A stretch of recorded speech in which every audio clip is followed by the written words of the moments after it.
अस्सलाम वालेकुम, मैं हूं हिना नकवी और आज हमारे साथ मौजूद हैं एक बहुत ही दिलचस्प ऐसी शख्सियत जो बहुत ही खूबसूरत कॉम्बिनेशन है क्रिकेट और शोबिस का।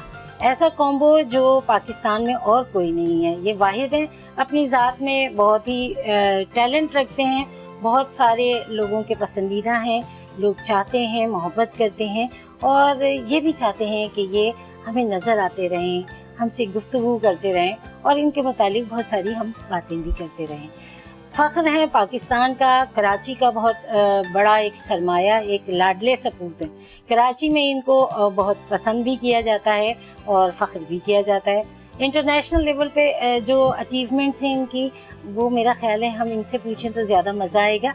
हमारे साथ मौजूद हैं one and only Mohsin Hasan Khan. अस्सलाम वालेकुम। वालेकुम अस्सलाम। बहुत शुक्रिया आपके खूबसूरत अल्फाजों का। पता नहीं मैं डिजर्व करता हूँ कि नहीं करता। नहीं, आप बिल्कुल करते हैं, बिल्कुल मेरा ख्याल है। बल्कि मैं अगर सब कुछ कहने लगती तो इंट्रो ही बहुत तवील हो जाता। आपकी शख्सियत, आपके काम, आपकी अचीवमेंट्स बहुत ज़्यादा हैं। ये बताएं ज़िंदगी कैसी गुजर रही है?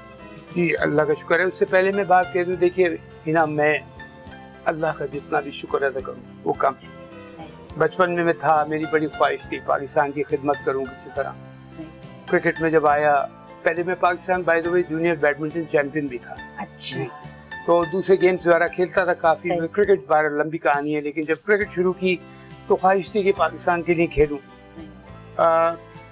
हमारे एक जिसका मैं जरूर जिक्र करूंगा इसलिए कि जब मैं उसकी आपको मिसाल भी दूंगा कि जब मैं चीफ सेलेक्टर बना था चेयरमैन सिलेक्शन कमेटी, तो मेरे जो इंस्ट्रक्शंस थे मेरी सिलेक्शन कमेटी को कि हमने जगह नहीं देखनी, हमने प्लेयर देखना है। सही है। जैसे कि यहाँ ये होता है कराची का, लाहौर का, इस्लामाबाद का, ये सारा रीजनल इश्यूज बहुत। तो हम जैसे बहुत से लोगों ने स्वाबी का नाम तक नहीं सुना था, हम जुनैद खान को और यासिर शाह को वहाँ से लेके आए थे। बहुत से लोगों ने अब मैं बात कर रहा हूँ आज से तकरीबन 12-14 साल पहले, 15 साल पहले की बात। तो मैंने यही कहा था कि हमने जगह नहीं देखनी, हमने प्लेयर देखना। और मेरे सामने कोई कराची लाहौर ना करे, ये पाकिस्तान मेरिट पे बात हो, ये पाकिस्तान की टीम है, पाकिस्तान की बात करो। कराची मेरे लिए जितना अजीज है, मेरे पास उसके लिए अल्फाज नहीं है। मैं यहीं पैदा हुआ, यहीं मेरी परवरिश हुई, मेरे पेरेंट्स ने मुझे, और कराची को जो मैं देखता हूँ, proud to be a Karachiite and I am proud to be a Pakistani. तो इसके लिए मैं जरूर कहूँगा। और जिंदगी जो है वो अल्लाह का शुक्र है, आपने जो पूछा था वो गुजर रही है सही। तो सॉरी, मैं उस बात को क्विकली खत्म कर दूं कि तो जब मैं चीफ सेलेक्टर बना, जी बिल्कुल, पूरे पाकिस्तान में हमारी जो 15 का स्क्वाड था या 16 का या 17 का, उसमें और हमने 25 लड़कों का बैकअप बनाया था, 25 प्लेयर्स। सही।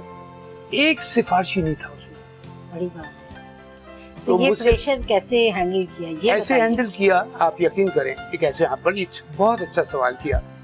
इसी में मुझे दुख होता है जब मेरे कराची का, मेरे लाहौर का, मेरे पिंडी का या कहीं का भी कोई लड़का, जो गांव भी हैं छोटे, अब तो आपको पता है इंटीरियर से बड़े अच्छे लड़के आने लगे, सिंध से, इंटीरियर से, पंजाब, फ्रंटियर, तो क्वेटा को इनको और थोड़ा सा अहमियत देना चाहिए। बहरहाल मुझे चेयरमैन ने कहा कि मुझे उसका फोन आ रहा है, मुझे उस मिनिस्टर का, मुझे उसका मिनिस्टर का। तो मैंने कहा सर आप एक काम करें, उनको मेरा नंबर दे दें। सही। और कह दें उससे कि वो जो है ना, वो जो हमारा चीफ सेलेक्टर है, हेड कोच है, वो बहुत सुनता ही नहीं बात, आप उसको फोन करके कहलवा दें। 2 दिन गुजरे, 4 दिन गुजरे, 10 दिन गुजरे, रोज मुझसे पूछ रहे फोन आया? मैंने कहा नहीं आया ही नहीं। फोन आया? मैंने कहा क्या बात है, क्या हिम्मत है आपकी। और नहीं, और इसकी वजह मैं आपको मैंने कहा, कहने के क्या भाई तुम्हें क्यों नहीं आ रहा फोन? मैंने कहा सर मुझे नहीं पता, जो मुझे लगता है। इसीलिए देखिए, जब कोई सिफारिश करवा रहा होता है ना, या कोई किसी से एक्स्ट्रा बेनिफिट लेता है, तो पूछता है कि इसका रिकॉर्ड देखो क्या है, ये करेगा काम के लिए करेगा। अब उन्होंने पूछवाया होगा कि 11 में कोई सिफारिश है? नहीं है जी। 15 में कोई सिफारिश है? नहीं है जी। 25 जो बैकअप बनाया है उसमें तो सिफारिश होगा, उसमें भी कोई नहीं है। सही। मैंने कहा सर उनकी हिम्मत नहीं पड़ी होगी मुझे फोन करने की। ये सिफारिश हो। हाँ, मैंने बल जैसे अपने कुछ हमारे टेस्ट प्लेयर्स है साथ के, ज़हीर भाई हुए, जावेद हुआ, और दूसरे 2-4 लड़के थे। मैं कहता अगर कोई अच्छा लड़का नजर आए तो मुझे जरूर बताना कि वो इग्नोर ना हो जाए, और सिफारिश करो अच्छाई की, ये लड़का अच्छा है, इसको आप देख लें।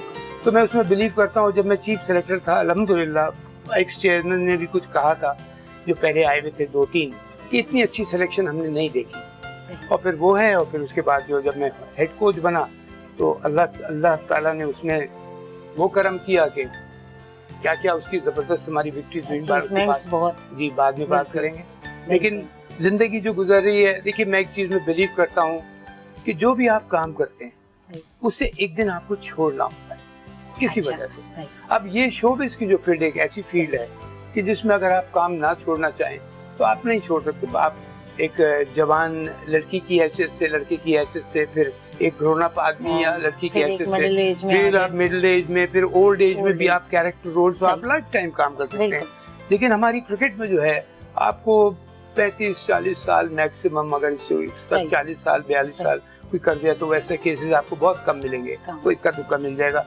तो मैं हमेशा ये सोचता था मैं क्रिकेट जब भी छोड़ूंगा मैं इज्जत से छोड़ूंगा। अच्छा। मैं ऐसे नहीं छोड़ूंगा कि मेरी टीम ये कह रही हो, मेरा कप्तान कह रहा हो गया इससे छुटकारा में मिले तो फारिग ही कर या फारिग करो इसको, ये टीम के ऊपर लायबिलिटी बन गया है। और मैं लायबिलिटी में पूरी कोशिश करता हूँ लाइफ में ना कि मैं कभी भी किसी भी फील्ड में किसी के ऊपर लायबिलिटी ना बनूं। हाँ, कि मैं मुझसे उनको कोई नुकसान ना पहुंचे। तो इस वजह से मैं जब क्रिकेट का भी ऐसा टाइम था मैं देखा कि नहीं अब मुझे छोड़ देना चाहिए क्रिकेट। अच्छा। इसलिए कि डर्टी पॉलिटिक्स की वजह से। और फिर जब मैं हेड कोच था तो जिसमें वर्ल्ड रिकॉर्ड्स बन गए थे, बल्कि जो इंग्लिश कमेंटेटर्स वहाँ आए हुए थे, वो तो नासिर हुसैन और दूसरे एडिटन वाला, वो तो कहे थे अब तो आप 5 साल का कॉन्ट्रैक्ट साइन करोगे। मैंने कहा देखते हैं। लेकिन हमारी एक प्रॉब्लम रही है जिसको मैं जरूर हाईलाइट करूंगा कि जिन लोगों को मैच फिक्सिंग पे उस पे ये सजा हो गई थी कि ये अभी क्रिकेट बोर्ड का कभी हिस्सा नहीं बनेंगे, पाकिस्तान टीम का और क्रिकेट बोर्ड का सही उनको बनाया हुआ था, जिसकी वजह से मैं इनके साथ काम नहीं करूंगा। अब देखिए जो क्रिकेट बोर्ड रूल्स ब्रीच हो गए थे जो बिल्कुल बनाए जी, बिल्कुल, और ब्रीच हो गए थे। और मतलब ये कि मैंने कहा जी ठीक है आप लोगों ने करना आप करें, लेकिन मैं नहीं काम करूंगा।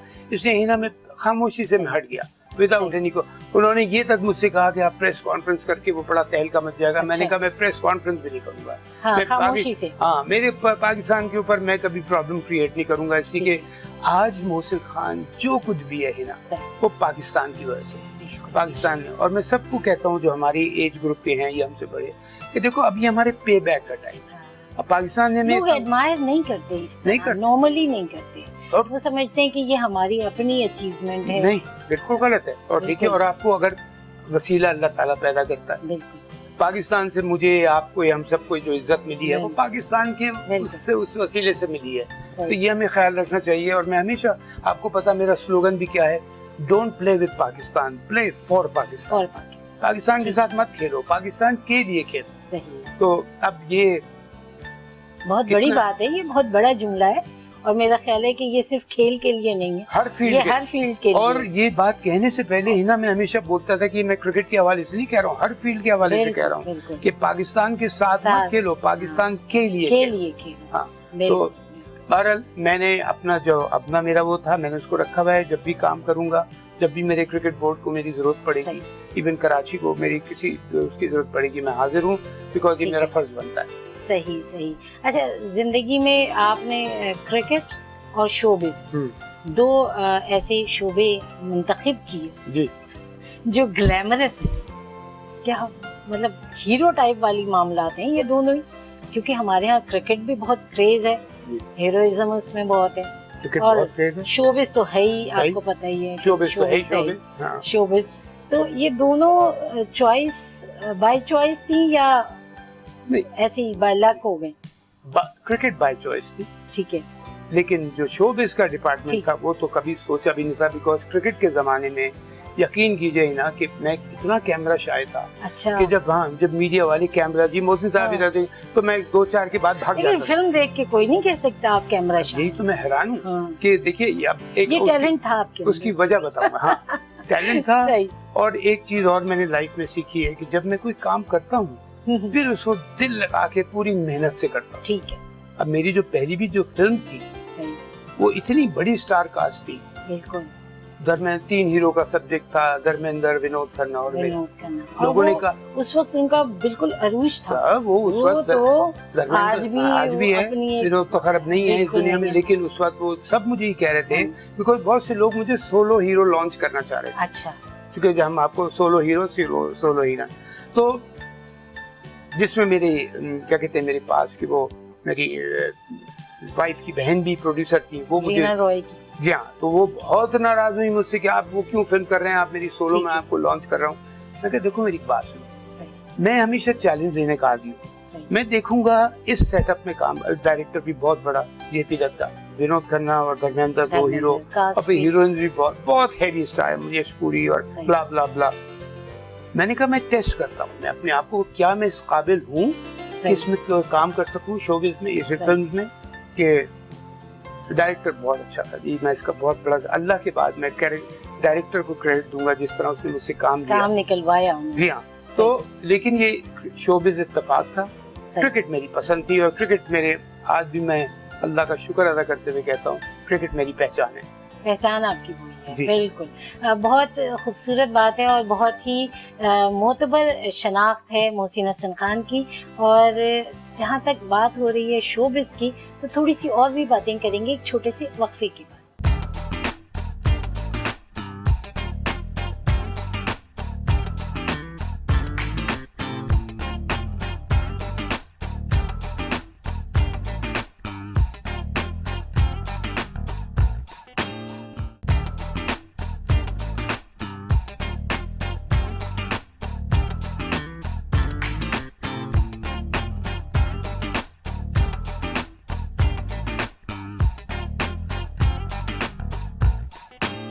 प्रोग्राम में एक मरतबा फिर खुशामदीद, हमारे साथ मौजूद हैं मोहसिन हसन खान और बातें हो रही हैं बहुत सारी।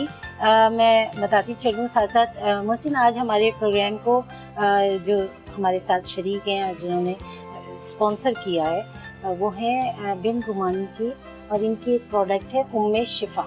अच्छा। ये प्रोडक्ट जो है, सबसे अहम बात ये है कि ये प्योर ऑर्गेनिक है। अच्छा। तो मैं भी बड़ी सरप्राइज हुई कि आजकल तो हम सारा आर्टिफिशियल प्रोडक्ट्स पे ही फोकस किए हुए होते हैं, प्रिजर्वेटिव, उसमें कुछ ना कुछ केमिकल्स होते हैं, लेकिन ये प्योर ऑर्गेनिक है। जैसे अब हमें और सारी दुनिया को समझ आ रहा है कि ऑर्गेनिक बहुत इम्पोर्टेंट चीज़ है। आप कैसा फूड यूज़ करते हैं? देखिए, मैं इसके लिए बात ये कहूँगा कि ये जो कोविड आया है, इस कोविड ने पूरी दुनिया चेंज कर दी है। सही। और कोविड में से ये शुरू हुआ कि आप जो जड़ी बूटियां भी हैं, जो नेचर है, देखिए ना, अल्लाह ताला का निज़ाम इतना खूबसूरत निज़ाम है। मौसम के हिसाब से फल है, मौसम के हिसाब से सब्जियां हैं, यू नो लाइक दैट, कि अब अल्लाह ताला ने खुद उसका इंतजाम किया हुआ है। और सारी चीजें मैं थोड़ा पढ़ भी रहा था कि क्या क्या चीजें होती हैं। सही। तो उसके हवाले से अल्लाह ताला ने हर चीज का इलाज अपने नेचर में दे दिया कि ये सब्जी खाओगे उससे ये फायदा होगा। ये जड़ी बूटियां जो हैं सारी नेचर है। बिल्कुल। तो खुदा की तरफ से दी हुई चीजें हैं सारी। जी बिल्कुल। तो ये आप जरूर देखिएगा, इसको जरूर ट्राई कीजिएगा। और इसमें एक सबसे अहम बात ये कि ये कोलेस्ट्रॉल, ब्लड प्रेशर, अच्छा, दिल की जो बीमारियों, हार्ट डिजीज हो, उस हवाले से बहुत सारे इसमें इंग्रेडिएंट्स वही हैं जो हमें इस्लामिक पॉइंट ऑफ व्यू से भी मिलती हैं, जैसे शहद है, कलौंजी है। जी, कलौंजी है। बिल्कुल। और उसके अलावा इसमें बहुत हमें प्योर ऑर्गेनिक अदरक, लहसुन और सेब का सिरका, विनेगर, एप्पल साइडर विनेगर, वो भी इसमें है और ये प्योर है सारा। तो इस जो भी आपने नाम लिए जितने भी अभी, ये सारे ये गोरे इस्तेमाल करना शुरू हो गए। बिल्कुल। और हम देखें तो हमारे कदीम दौर से ये इस्तेमाल, जी हाँ, बिल्कुल होते थे। और ये इसका एक सबसे बड़ा एडवांटेज है कि इसके आफ्टर इफेक्ट्स नहीं होते, जो अल्लाह ताला की तरफ से जो चीजें आई हैं, जिसको कलौंजी का जैसे आपने नाम दिया, पता नहीं कितनी चीजों का इलाज है वो, अदरक हुआ, लहसुन हुआ, ये तो अब उस तरफ आ रही है दुनिया वापस पलट के। और मैं पूरी उम्मीद करता हूँ कि ये बहुत कामयाब होगा। जिन्होंने, मुझे पता है बहुत अच्छी तरह इन्होंने बनाया होगा इसको। आई होप कि ये चीज़ कामयाब हो, बिकॉज अब नेचुरल इंग्रेडिएंट्स के ऊपर आना पड़ेगा। जैसे कि अब ये जो दवाइयाँ जो बनती थी, अब गोरा जब इन्वेस्टिगेट करता है ना, तो फिर हमको उस तरफ फिर हम रियलाइज करते हैं और यकीन करते हैं। जी हाँ, अपने लोगों पे यकीन नहीं करते। और हमारी जो पहले की हिकमत वगैरह थी, जो यकीन थे, वो कितने कामयाब लोग थे। लेकिन बहरहाल चलिए, आई एम ग्लैड कि हम अब सच्चाई की तरफ वापस आ रहे हैं। बिल्कुल। और इसमें बहुत बड़ा कंट्रीब्यूशन है बिन रुमानी के उम्मे शिफा को। आप भी इसको ज़रूर इस्तेमाल, जैसे आपने बताया था कि इससे पहले आपने ट्राई किया था, लेकिन अब ये हमारी तरफ से आप ज़रूर इसको इस्तेमाल कीजिएगा। तो नाज़रीन, ये बहुत ही खूबसूरत सी प्रोडक्ट आज हमारे इस प्रोग्राम में शामिल है, बिन रुमानी की उम्मे शिफा। और ये न सिर्फ आपको कोलेस्ट्रॉल कंट्रोल कर रही है, बल्कि ब्लड प्रेशर और दिल की बीमारियां, जैसे आजकल आपने देखा है स्ट्रेस बहुत है, लोग बहुत परेशान होते हैं और इन बीमारियों में मुब्तला भी हो जाते हैं। महंगे इलाज है, महंगा तरीका इलाज है, लेकिन अगर आप कुदरती तौर पर उसको कर सकते हो तो मेरा ख्याल है ये ज़्यादा अच्छा है। ज़रूर ट्राई कीजिएगा और ये आपको किस तरह मिलेगी ये यकीनन आपको स्क्रीन पर नज़र आ जाएगा। और मेरा अपनी भी एडवाइस होगी कि आप इसे ज़रूर एक दफ़ा इस्तेमाल करके देखें। अच्छा मोहसिन, हम बात कर रहे थे शोबिज़ की। जी। शोबिज़ में आपने कहा कि वो आप हादसाती तौर पे आ गए थे।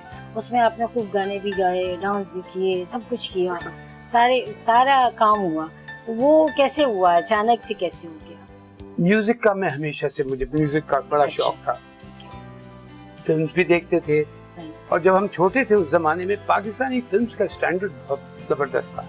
बहुत जबरदस्त। आपको पता है उस जमाने के बहुत नाम ले सकता हूँ, मोहम्मद अली, नदीम, वहीद मुराद, इनकम्प्लीट का मैं बहुत ही, जिनका मैं किसी माफी चाहता हूँ जिसका नाम अगर मैं नहीं ले रहा, लेकिन ये जो कैलिबर था हीरोज का, हीरोइंस का और डायरेक्टर्स का और राइटर्स का बहुत कमाल है। लेकिन वो क्वालिटी गिर गई है। अब देखिए लोग कुछ कोशिश कर रहे हैं, जो यंग जनरेशन आई है हमारी, कि वो इसकी तरफ की अच्छी फिल्म बनाएं और जरूर बनाएं। और हमेशा फिल्म अच्छी बनती है। मैंने जो देखिए जो काम किया, और क्रिकेट में भी फिल्म कामयाब करने के लिए आपको एक अच्छा मैसेज देना होता है। सही। अगर एंटरटेनमेंट पे फिल्म है तो एक एंटरटेनमेंट का मैसेज आप पूरी तरह से दें। अब कोई जैसे दूसरा अगर कोई टची सब्जेक्ट है तो एक मैसेज अच्छा जाता है, वो फिल्म भी बहुत लोग पसंद करते हैं। लेकिन ये जो आप इसकी बात कर रही है, बस क्या था कि मैं जब पाकिस्तान टीम की तरफ से टूर कर रहा था, इंडिया में मैंने काफी टूर किए थे, तो वहाँ पे कुछ लोगों ने मुझसे, कुछ डायरेक्टर्स ने कहा कि भाई हमारे लिए फिल्म कर लो। तो मैंने कहा जी फिल्म का मुझे अलिफ बे नहीं पता, मुझे एक्टिंग की क्या होती है, तो मैं उनको बिल्कुल अवॉइड कर गया था, ये कर गया था ना। लेकिन एक डायरेक्टर जो था, ये जेपी दत्ता, ये मैं बेंगलोर में खेल रहा था तो ये बॉम्बे से बेंगलोर आ गए। तो मुझे लोगों ने, आपकी शादी वहाँ हो चुकी थी इंडिया में? उस वक्त मेरी शादी हो चुकी थी रीना रॉय के साथ। जी। अच्छा। उस वक्त हो चुकी थी। तो मैंने कहा जी वो आपका वेट कर रहे हैं बाहर, अगर आप, तो मैं ड्रेसिंग रूम में था उस वक्त, मैं ग्राउंड पे नहीं था। तो मोहसिन साहब वो आपसे मिलना चाह रहे हैं। मिला मैं, तो उन्होंने कहा कि मोहसिन ये मेरे लिए फिल्म कर दो। मैंने कहा जी मैं आपका, अच्छा जब उन्होंने नाम अपना मुझे बताया उसने, तो मैंने इधर उधर, जैसे वहाँ के कुछ लोकल्स होते हैं जो ड्रेसिंग रूम में हमारे काम करने वाले इंडियंस वही थे, मैंने उनको पूछा ये कैसे इनका हो, साहब बहुत बड़ा नाम है। आप नहीं जानते थे? मैंने, मुझे फिल्म की तरफ था ही नहीं। अभी टेक्निकल साइड पे इसलिए नहीं था। हम तो अब एक्टर को आप देखते हैं तो वो पिक्चर में वही आते हैं सामने, जो स्क्रीन पे होते हैं उन्हें पहचानते हैं। बिल्कुल। लेकिन जो डायरेक्टर और कैमरामैन और ये राइटर्स और ये जो टेक्निकल साइड है, ये एक्चुअली फिल्म को कामयाब करते हैं। एक्चुअली मकसद में देखा जाए इनका बहुत बड़ा हाथ होता है। तो मैंने उनसे कह दिया जी मेरा तो कोई ऐसा इरादा नहीं है, थैंक यू वेरी मच, ये करके तो मैं चला गया। दूसरे दिन फिर मुझे उस आदमी ने कहा कि जेपी दत्ता साहब फिर आकर वेट कर रहे हैं, बात करना चाह रहे हैं। तो फिर मैं गया उनके पास, मैंने कहा अच्छा, मुझे पता चल गया था कि बहुत नामवर है, बहुत हाई कैलिबर के डायरेक्टर हैं, जान चुके थे। जी हाँ। तो फिर मैंने बाहर जाके, मुझे एम्बैरेसमेंट भी, मैंने कहा इनका इतना बड़ा नाम है इस बॉलीवुड में, तो मैंने कहा कि इनको बुरा मत लगे। मैंने कहा अच्छा देखिए मैं क्रिकेट में टोटली इन्वॉल्व हूँ, कभी मैंने क्रिकेट छोड़ी तो मैं आपकी फिल्म कर दूंगा। सही। और ये ऐसे में क्या प्रॉमिस करते हो? मैंने कहा जी प्रॉमिस करता हूँ। अच्छा जी। अब क्या इत्तेफाक, क्रिकेट जब मैंने यहाँ से छोड़ी तो मैं इंग्लैंड में जाके रह रहा था, लेकिन हम वाया बॉम्बे होते हुए जा रहे थे। अच्छा। वहाँ एक हफ्ता रुक के मैं वहाँ लैंड किया हूँ बॉम्बे में, और जैसे शाम का वक्त था, ऐसी मैं लिटरली आपको बता रहा हूँ 4, साढ़े 4 या 5 बजे, 6, साढ़े 6 बजे घर पे इसका फोन आ गया। ओके। यानी he was tracking me all the time. तो सही। कहने लगा तुम्हें अपना वादा याद है मुझसे? एक पहले तो हुआ है जेपी दत्ता बोल रहा हूँ, अरे मैंने कहा जी कैसे याद किया? कहने आपको वादा याद है अपना? फोन के बाद कहने, मैंने कहा देखिए मैंने तो ऐसे ही आपसे कह दिया। कहने नहीं, तुमने प्रॉमिस किया था तो तुम, और मुझे पता है तुम आज बॉम्बे पहुंच गए। अच्छा, ये भी उन्हें पता था कि ये वो पहुंच चुके मैं हैं। आपको बता रहा हूँ 4:30-5 बजे फ्लाइट थी, वहाँ से आधे पौने घंटे के घर की ड्राइव थी। घर पहुंचा हूँ तो थोड़ी देर के बाद घर पे फोन। अच्छा, घर पे फोन जी हाँ। कंफर्म था। जी हाँ, और उस जमाने में मोबाइल भी नहीं थे, सारे लैंडलाइन के फोन होते थे। तो बहरहाल मैंने कहा अच्छा, कहने तुम अभी कहीं घर से कहीं जाओगे? तो मैंने कहा नहीं, अब मैं घर पे ही हूँ, अभी मैं आ रहा हूँ मिलने। अच्छा, वो घर आ गए। घर आके फिर उन्होंने जब मुझे सेटअप बताया वो था, फिर पहले उन्होंने बंटवारा नाम बताया। मैंने कहा सॉरी जी, मैं ऐसी किसी फिल्म में, कंट्रोवर्शियल फिल्म में काम नहीं करूंगा। उसने कहा नहीं मोहसिन, ये हमने बनाया है ठाकुरों और किसानों के ऊपर। अच्छा, उनका जो बंटवारा था उसके ऊपर। जी हाँ, बिल्कुल। आपके जहन में फॉरेन पार्टीशन, मैं समझा था कि कहीं मुल्क तो मुल्क बना रहे हैं उसको। मैंने कहा जी मैं कोई कंट्रोवर्शियल काम बिल्कुल नहीं करूंगा। इसी के देखिए सीधी सी बात ये है कि उन्होंने मुझे, मैंने नहीं कहा था फिल्म में काम करने के लिए, उन्होंने मुझे ऑफर दी। सही बात। और बड़ी इज्जत से बड़े प्यार से दी। तो मैंने कहा जब वो काम मुझे कर रहे ठीक है मैं कर लेता हूँ। फिल्म तो बारे डिस्कस किया, अपने घर में भी बैठ के डिस्कस किया। वो जो मेरी सिस्टर इन लॉ थी वो मुझे सख्त नाराज थी कि मेरा अच्छा, हाँ मैंने सोलो इंट्रोड्यूस करना था और उसको वो भी प्रोडक्शन कर रही थी। वो 3-4 फिल्में ऑलरेडी प्रोड्यूस कर चुकी थी। हाँ, और अच्छी फिल्म। तो उसके बाद मैंने कहा देखो, उससे पहले 4 या 5 इंडियन क्रिकेटर्स ने फिल्म में काम किया था। अच्छा, वो फ्लॉप हो गए बिल्कुल सही। तो मैंने कहा कि, और उसको मैंने जेपी दत्ता को भी कहा, मैंने कहा कि जब वो मिलने घर पे आया कि मैंने कहा देखो क्रिकेटर्स का रिकॉर्ड अच्छा नहीं है, क्यों बदनामी और फैला रहे हो हमारे। सही सही। कहना नहीं बस तुम हाँ करो। और मैं उसको मैंने कहा मुझे एक जेपी अलिफ बे नहीं पता क्या होती है, कहना वो मेरे ऊपर छोड़ दो। बट मैं उसकी ये यहाँ जैसे मैंने कहा कि जो मुझे कामयाबी मिली अल्लाह के बाद कुछ डायरेक्टर को क्रेडिट जाता है। अंग्रेजी की बड़ी खूबसूरत मिसाल है जिसको मैं हमेशा कोट करता हूँ, God helps them those who help themselves. अल्लाह ताला उनकी मदद करता है जो अपनी मदद खुद करता है। तो मैं फिर बैडमिंटन जैसे मैंने कहा जब मैं खेला तो मैं पाकिस्तान जूनियर चैंपियन था। क्रिकेट खेला उसमें अल्लाह ताला ने, परवरदिगार ने बहुत इज्जत दी। तो जो काम करूंगा उसको प्रॉपर्ली करूंगा। फिर जब मैंने इसकी ठानी तो दिल लगा के काम किया। उसने उसकी फिल्म भी हिट रही। फिल्म इतनी हिट नहीं रही, आप यकीन कीजिए वो फिल्म हिट नहीं थी। लेकिन आप तो उसमें मशहूर हो गए थे। मेरा आपको पता है फिल्म हिट ना होने के बावजूद मैं बेस्ट एक्टर में नॉमिनेट हो गया था। वही मैं कह रही हूँ, आप तो जी हाँ बहुत बेस्ट एक्टर में। और अच्छा क्या होता है जब कोई नया आर्टिस्ट, मेल या फीमेल, नया लड़का नया लड़की कभी किसी फिल्म की शूटिंग कर रहे हो तो शूटिंग के दूसरे दिन पता चल जाता है कि इस लड़के में या लड़की में दम है कि नहीं, स्पार्क है कि नहीं है। तो वो अल्लाह के फजल से मेरी रिपोर्ट बड़ी अच्छी निकल गई पहले ही शेड्यूल के बाद। जी ये तो काम करना आता है साथ में। तो उस फिल्म के दौरान मुझे काफी और ऑफर्स आना शुरू हो गई जो मैंने बिल्कुल नहीं की। तो इस तरह मेरा फर्स्ट एक्सपीरियंस था जिसमें इसी वजह से मैं कह रहा हूँ अल्लाह के बाद जो मेरी कामयाबी थी वो डायरेक्टर की थी जिसने मुझे गाइड बड़ा अच्छा किया। फिर अपनी मेहनत थी, मैंने डिलीवर किया और उसके ऊपर फिल्म को कोई इतनी नहीं चली जितना चाह रहे थे। बहुत बड़े कैनवस की फिल्म थी, बड़े कैनवस की, लेकिन मैं उसमें बेस्ट एक्टर नॉमिनेट हुआ उस साल। जबरदस्त जबरदस्त। तो ये वो तजुर्बात हैं, ये वो खूबसूरत बातें हैं जो यकीनन शेयर करनी चाहिए। और किस तरह एक कामयाब शख्स मेहनत कर रहा होता है और क्या कमिटमेंट्स ज़रूरी हैं, ये ज़रूर समझना चाहिए। अगर आपको किसी को आइडियल करना है तो फिर उसकी स्ट्रगल्स को भी आइडियल करें। एक छोटा सा वक्फा और फिर मज़ीद गुफ्तगू।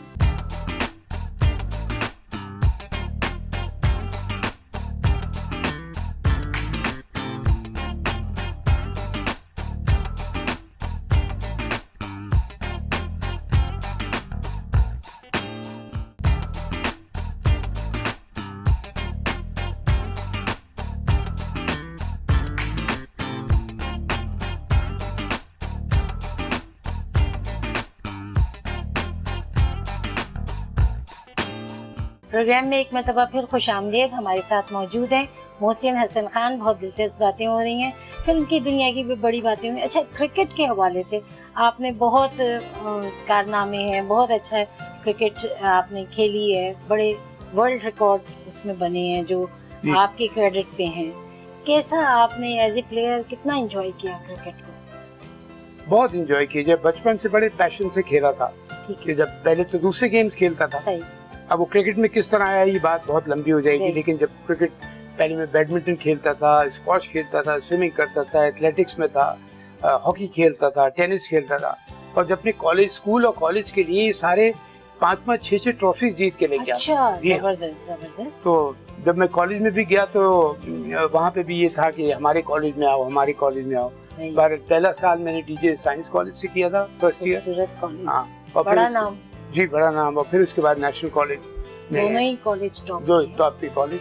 तो बहरहाल बहुत अच्छी वो लाइफ थी। और देखिए, क्रिकेट का जहाँ तक सवाल है, मैं वो जैसे मैंने पहले कहा, मैं अल्लाह का जितना भी शुक्र अदा करूँ कम है कि आप कोई चीजें इमेजिन करते हैं कि अल्लाह करे मैं ऐसा हो और वो अल्लाह ताला करवा दे। सही। तो मैं जितना भी, और अब जैसे लॉर्ड्स की जो मेरी डबल सेंचुरी का था, ठीक है, मतलब 199 पे बारिश हो गई, 199 पे बारिश हो गई, सही, और हम लोग वापस पवेलियन में आ गए।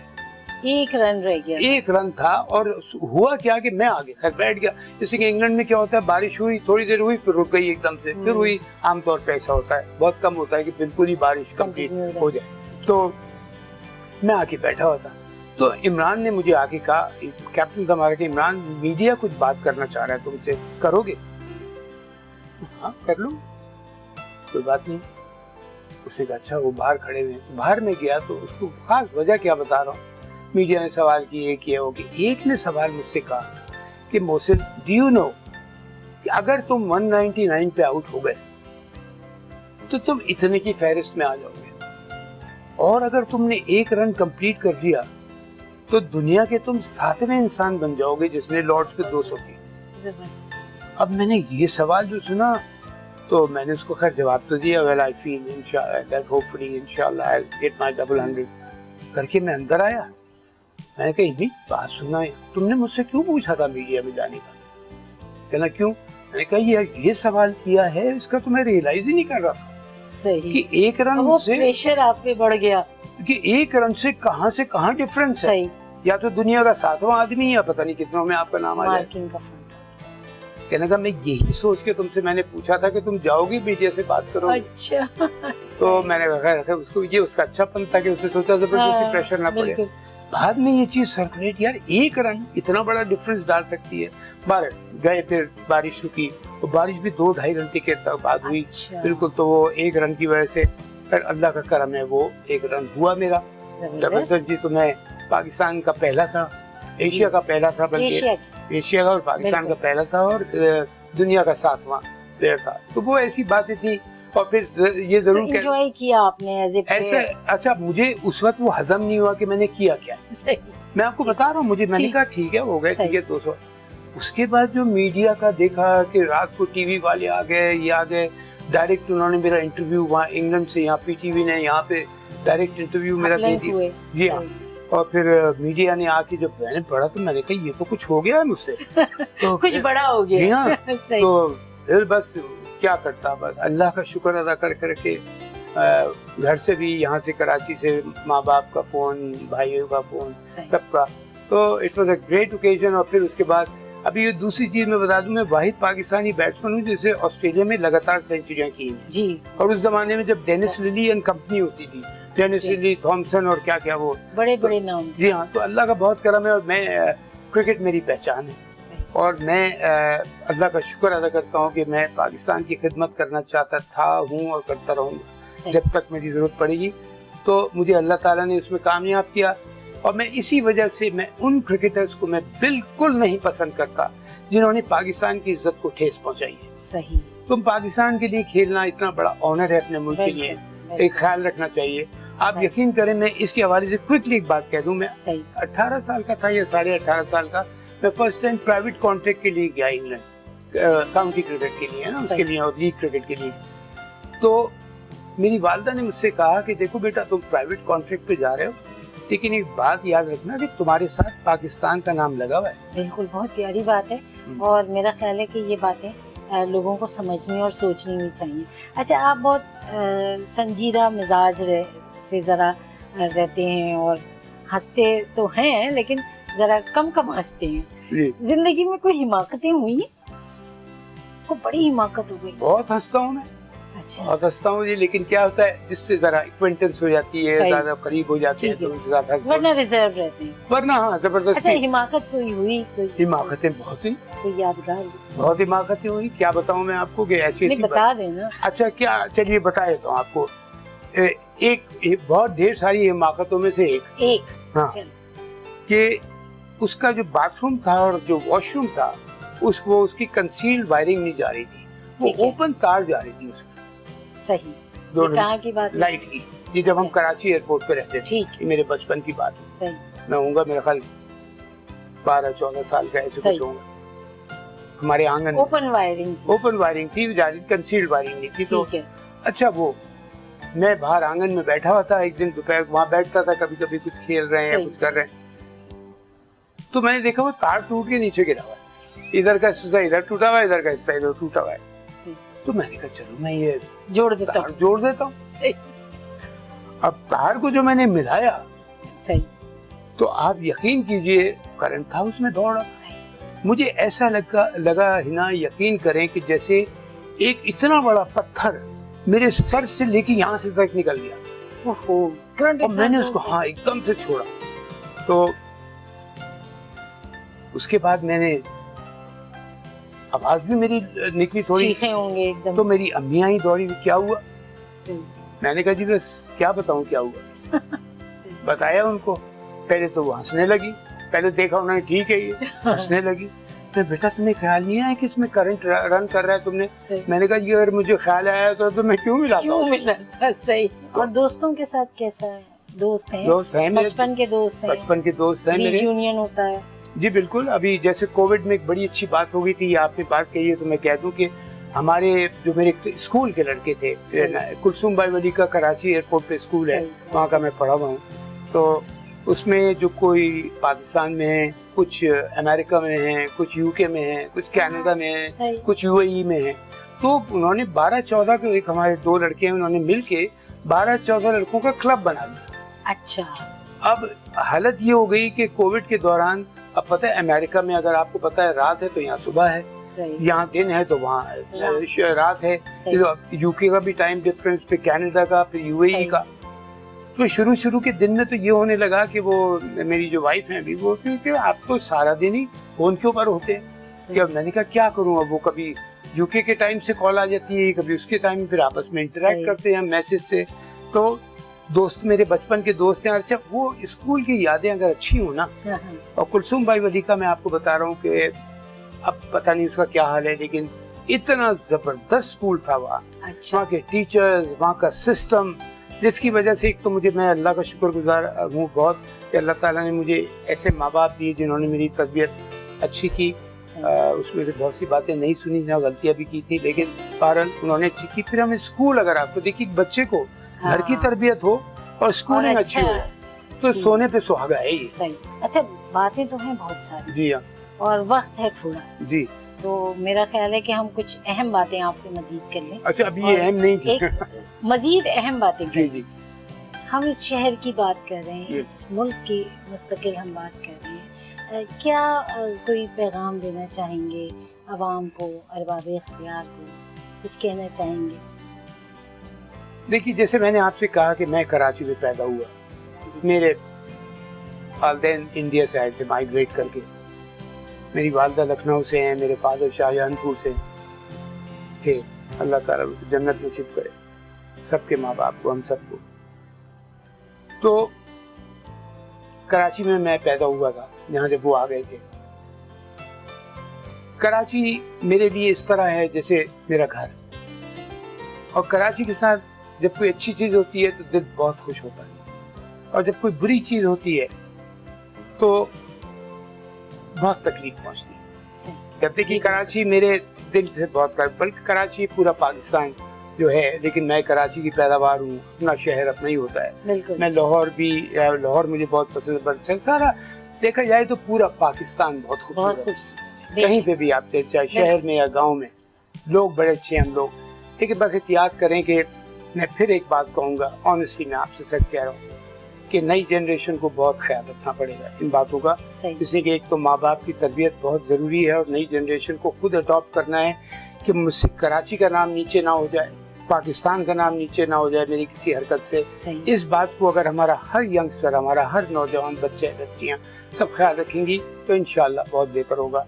और कराची के लिए मैं, जैसे मैंने कहा, मैं यहाँ की पैदावार हूँ। कराची एयरपोर्ट जब पहले वाला एयरपोर्ट होता था वहीं रहते थे, तो जो हज टर्मिनल है। जी हाँ बिल्कुल। तो बहुत ज़बरदस्त ज़िंदगी थी। वहीं स्कूल था अपना, वहीं पे क्लब था हमारा जिसमें जाके मैं खेलता, बिकॉज मैं स्पोर्ट्स में बहुत शुरू से इंटरेस्टेड था। फादर मेरे स्पोर्ट्समैन थे। तो कराची के लिए मैं ये कहूँगा कि देखिए, कराची एक ऐसा शहर है जो पूरे पाकिस्तान को अपने अंदर समा लेता है। सही। लेकिन मैं उन लोगों से ज़रूर कहूँगा जो कराची में आते हैं और यहाँ पे अपनी सारी करते हैं, माशाल्लाह बहुत है। और देखिए, ये तकरीबन हर मुल्क के एक शहर कुछ ऐसा होता है कि जहाँ पे इंडिया में देख लें आप, जैसे बॉम्बे सेम थिंग, इंग्लैंड में देख लें लंदन ऐसी है, अमेरिका देख लें न्यूयॉर्क ऐसी है कि सारे इंटीरियर से लोग दूसरे शहरों से उठ के आते हैं यहाँ। तो हमारे कराची में पाकिस्तान के हर कोने से लोग आते हैं, हर मजदूर से लेके हाई क्वालिटी जॉब तक। तो मैं सिर्फ ये कहूँगा कि एक तो मेरी गवर्नमेंट हमेशा कोशिश करती है अच्छा काम करे, वो करे, लेकिन एज ए पर्सन मेरा भी फर्ज बनता है कि मैं जो गवर्नमेंट ने अच्छे काम किए उसको तोड़ू फोड़ू ना। अवाम के लिए मैं खराब ना करें, चाहे मैं कराची में पैदा हुआ हूँ या कराची में काम करने आया हूँ, दोनों का ये फर्ज बनता है। जैसे कि हम कराची को ओन करते हैं, हम पाकिस्तान को ओन करते हैं, हम कहीं पे भी हों तो कराची, लेकिन थोड़ा सा डिसऑर्गेनाइजेशन है और मैं उम्मीद करूंगा गवर्नमेंट से अपनी, और कोशिश भी उनकी पूरी होती है कि एक तो कानून की जो है वो सुप्रीमेसी वो बिल्कुल रहना चाहिए। लॉ एंड ऑर्डर सिचुएशन बहुत जरूरी है और मुझे पता है पूरी कोशिशें हैं उसके लिए, लेकिन इतनी कोशिश करें कि लॉ का इतना खौफ हो कि देखिए दूसरे मुल्कों में भी करप्शन है, लेकिन वहाँ उनको ये बात पता है कि अगर हम पकड़े गए तो गए, हमारी लाइफ खत्म हो गई, या तो जिंदगी भर के लिए जेल में डाल देंगे या फिर जो भी सजा मिलेगी। ये होना चाहिए लॉ का। मैं कहता हूँ कि एक इंसान को हाँ बिल्कुल सख्ती होना चाहिए। और इसलिए सख्ती, जैसे घर में देखें आप, अगर माँ बाप की सख्ती नहीं है तो घर तो बर्बाद हो जाता है। अगर शहर में सख्ती नहीं होगी कानून की तो पूरा शहर बर्बाद हो जाएगा, पूरा मुल्क बर्बाद हो जाएगा। तो इसको ये रखेंगे, अपनी आवाम को हमारा फर्ज बनता है कि हमारे गवर्नमेंट जो अच्छे काम करती है उसको खराब ना करें। और गवर्नमेंट से मैं कहूँगा कि कराची जैसा शहर, जो मैं अपने कराची की बात कर रहा हूँ, कि पूरे पाकिस्तान से यहाँ लोग आते हैं, उनके लिए भी मैं कहूँगा ओन करें कराची को, कि जी मैंने कराची में आके, मैं कराची से कमा तो रहा हूँ यहाँ के वसीलों से, लेकिन मैं भी कराची को कुछ दे के जाऊँ। हाँ तो बात ये है कि बहुत से लोगों ने कहा यहाँ रह लो वहाँ रह लो, बड़ा अच्छा शहर है, बड़ा अच्छा। Like I said, Karachi Pakistan के हर शहर बहुत अच्छे हैं, गाँव हो शहर हो। Lahore is a beautiful city, Islamabad हुआ, दूसरे और सारी दूसरी जगह, लेकिन मैंने कहा नहीं, कराची में मेरी जड़ें हैं। और देखिए जहाँ की जड़ें मजबूत होती है ना, और ये है हमारी ग्रास रूट तो यही है, यहाँ से शुरू हुआ है, तो हमारे पर कराची में सिचुएशन भी खराब हो जाती है। इसलिए मैं कह रहा हूँ, अपनी रिक्वेस्ट कर रहा हूँ अपनी गवर्नमेंट के, लॉ में कॉम्प्रोमाइज मत कीजिएगा। कोई माई का लाल हो, अगर वो कराची को या पाकिस्तान को बर्बाद करने की कोशिश कर रहा है, उसको ऐसी सजा दी जाए कि दूसरों को सबक मिल जाए। तो यहाँ पे यही मैं कह रहा हूँ कि कराची के लिए फिर वापस कहते हुए कि हम सबको ख्याल करना चाहिए कि हम अपने शहर को खुद भी साफ सुथराई का ख्याल रखें। ये नहीं कि मैं छोटी सी बात कर रहा हूँ, लेकिन बहुत अहम बात कर रहा हूँ। कुछ खाया रोड पे फेंक दिया, कुछ ये किया वो कर दिया, अब मैं, और पान खा रहे हैं उसको वो कर दिया, वो गुटखों की एक, हमारे बच्चों को खुदा के वास्ते इसको छोड़ें आप लोग, क्या हो गया आपको, क्यों अपनी जिंदगी के पीछे पड़े ने अपने।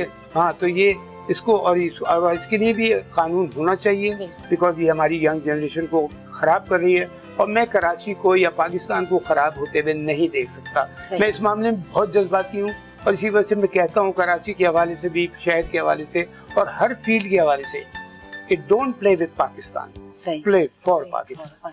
तो ये है कराची की बहुत ही खूबसूरत बात आपने की कि कॉम्प्रोमाइज नहीं करना चाहिए। हेल्थ और फिटनेस पे आप कॉम्प्रोमाइज करते हैं या डटे रहते हैं, बहुत केयर करते हैं? देखिए मैं बिल्कुल, आपने बहुत अच्छा सवाल किया, ये भी बहुत जरूरी है। सेहत है तो क्या है, क्योंकि आज हमारा प्रोग्राम स्पॉन्सर किया है बिन रोमानी के उम्मे शिफा, तो मैंने कहा कि आपसे जरा सा इस हवाले से डिस्कस करें जी, कि हेल्थ और फिटनेस के हवाले से। हेल्थ फिटनेस बहुत जरूरी है। मैं अपनी आज तक भी मैं अपनी फिटनेस का ख्याल रखता हूँ। मैं नहीं एक्स्ट्रा काम करता हूँ कि मैं जिम में जा रहा हूँ तो ये लगा, हाँ पहले जाता था लेकिन अब मैंने अपना छोटा सा जिम अपने मेरी ट्रेडमिल वाला घर पे है, उस पे मैं एक्सरसाइज करता हूँ। खाने का मुझे कभी से बहुत ज्यादा शौक नहीं था। मैं एक हंसते हुए कह रहा हूँ, थोड़ा खाता हूँ पर अच्छा खाता हूँ। हाँ, वो चीजें खाता हूँ जिससे नुकसान ना पहुँचे। तो डाइट का ख्याल रखा जाए। आज भी मैं अल्लाह का शुक्र है कि मैं वो नहीं हूँ। और दूसरी बात, आपने जो मुझे गिफ्ट दिया था, ये बहुत ही खूबसूरत गिफ्ट आपने मुझे दिया है और मैं पूरी उम्मीद करता हूँ, बल्कि दुआ करता हूँ कि ये चीज़ बहुत कामयाब हो, इसलिए कि ये दिल के जो अमराज हैं आपके, उसके लिए बहुत अच्छी है। और दिल जो है हमारा इंजन है, वो चला रहा है पूरे जिस्म को। अगर वो पंप नहीं करेगा सही तरह से ब्लड, तो पूरी बॉडी में प्रॉब्लम हो जाएगी। आप देखिए ना, कितना लोग स्टंट्स डलवाते हैं या वो डलवाते हैं। तो इस वजह से मैं कह रहा हूँ कि अगर मैं इस कंपनी को मेरी तरफ से ऑल द वेरी बेस्ट कि कामयाब हो, ऐसी चीज़ें आएँ कि जो, और ये ऑर्गेनिक है, मतलब ये ऑर्गेनिक है। तो इस हिसाब को तो मैं कहता हूँ कि अल्लाह की दी हुई चीज़ इंसान अगर सही कॉम्बिनेशन से बना लेता है ना, तो उससे बेहतरीन कोई चीज़ ही नहीं। ये मैं इसमें, और अल्लाह ताला ने हर मौसम के लिहाज से आपको फल, सब्जियां, सब कुछ दिया हुआ है। तो ये इस कंपनी को मैं कहूँगा आपको बहुत कामयाब करे, कि कामयाब हो लोगों में, और जिसकी बहुत सख्त ज़रूरत है। लाइफ बहुत चेंज हो रही है। कोविड ने तो पूरी दुनिया को पलट के रख दिया है। मेंटल परेशानियाँ, दिमागी परेशानियाँ हैं, जिसकी वजह से पूरा बॉडी परेशान हो जाता है। और देखिए, मैं मेंटल टफनेस पे क्यों बात करता हूँ कि दिमाग तगड़ा है तो पूरा बॉडी तगड़ा है, और दिमाग कमज़ोर है तो आप चाहे बॉडी बिल्डर भी हो ना, आपका बॉडी तगड़ा नहीं है। और ये दिल जो है, ये पंप कर रहा है ब्लड आपके पूरे सारे बदन में। तो दिल के जो जितने भी अमराज है, उसके लिए जो मुझे पता चला है बहुत अच्छा है। मैं खुद ट्राई करूँगा और मुझे उम्मीद है इंशाल्लाह बहुत अच्छा होगा, और जितना भी अच्छा होगा आवाम को फ़ायदा होगा। और आप एक तरह से जिस कंपनी बना रही है, वो आवाम की खिदमत है ये। तो मैं ऑल द वेरी बेस्ट कि सारा कुछ हो, लेकिन इसके लिए मैं फिटनेस के लिए ज़रूर कहूँगा, फिटनेस का ख्याल रखना चाहिए, जो भी आपकी एज हो। और इंग्लिश में एक और मिसाल है, age is only a number. Age सिर्फ एक नंबर है, 20 हो, 50 हो, 70 हो, 80 हो। तो ये सोच के अपनी लाइफ, ठीक है, लाइफ में बॉडी चेंज, मेरी बॉडी जो 20 साल की जो फंक्शन करती थी अब नहीं करती, बिल्कुल, लेकिन मेरी बॉडी अल्लाह के फजल से ऐसी है कि अब भी जो इस एज पे मैं बहुत से 40-50 साल से ज़्यादा मेरी बॉडी काम करती है। तो उससे, हाँ, तो अब इसे का ख्याल रखें। मिसाल दे दूँ आपको, एक अम्मिया ने रसूल सल्लल्लाहु अलैहि वसल्लम से कहा कि अगर मैं अपनी अल्लाह से गुनाहों की माफ़ी मांगूँ या अपनी अच्छी चीज़ के लिए मांगूँ, तो मैं किस चीज़ की दुआ मांगूँ जो अल्लाह ताला जो मुझे देगा तो मेरे बहुत फ़ायदा होगा। तो रसूल सल्लल्लाहु अलैहि वसल्लम ने फरमाया, अच्छी सेहत की दुआ। जबरदस्त, बहुत खूबसूरत बात। अच्छी सेहत की दुआ मांगो। अच्छी, आपको पता है वो कहते हैं जान है तो जहान है। सेहत अच्छी है तो सारी जिंदगी अच्छी है। तो ये जो इन्होंने बनाया है, इसको भी अल्लाह ताला इसको कामयाब करे, इनको बहुत लोगों को फ़ायदा हो। लेकिन सेहत का ख्याल रखिए, सेहत है तो दुनिया है, बिल्कुल, नहीं तो बहुत प्रॉब्लम है। बहुत शुक्रिया, बहुत खूबसूरत आपसे गुफ्तगू रही, और बहुत सारी मज़े की बातें अधूरी रह गई, और वक्त में मैंने इतना बकवास की, इतना बोला हूँ जो भी है। लेकिन ये है कि आपसे, आप लोगों के साथ, आपके साथ पहले भी काम कर चुका हूँ, आपके साथ, और आपके जो खावर साहब हैं, उनके दिल, आपकी और उन दोनों की मेरे दिल में बहुत इज्जत है। बहुत अल्लाह ताला आपको हमेशा कामयाब रखे। आप लोगों के लिए हमेशा हाजिर हूँ। Thank you very much. Thank you very much. नाज़रीन, हमारे साथ मौजूद थे मोहसिन हसन खान, और आज का प्रोग्राम हमारे स्पॉन्सर किया था बिन रुमानी ने। उनकी प्रोडक्ट है उम्मे शिफा, और जिस तरह मोहसिन भी कह रहे थे, और सुन्नत और एक हदीस का रेफरेंस भी दिया। वाकई तंदुरुस्ती हज़ार नेमत है, इसका ख्याल करें और अपनी सेहत को हमेशा फोकस करें, ताकि न सिर्फ ये कि आप ज़िंदगी से भरपूर एंजॉय कर सकें, बल्कि अपनी आने वाली नस्लों के लिए भी, अपने बच्चों के लिए, अपनी फैमिली के लिए बहुत कुछ कर सकें। हिना नकवी को पूरी टीम के साथ इजाज़त दीजिए। अल्लाह हाफ़िज़।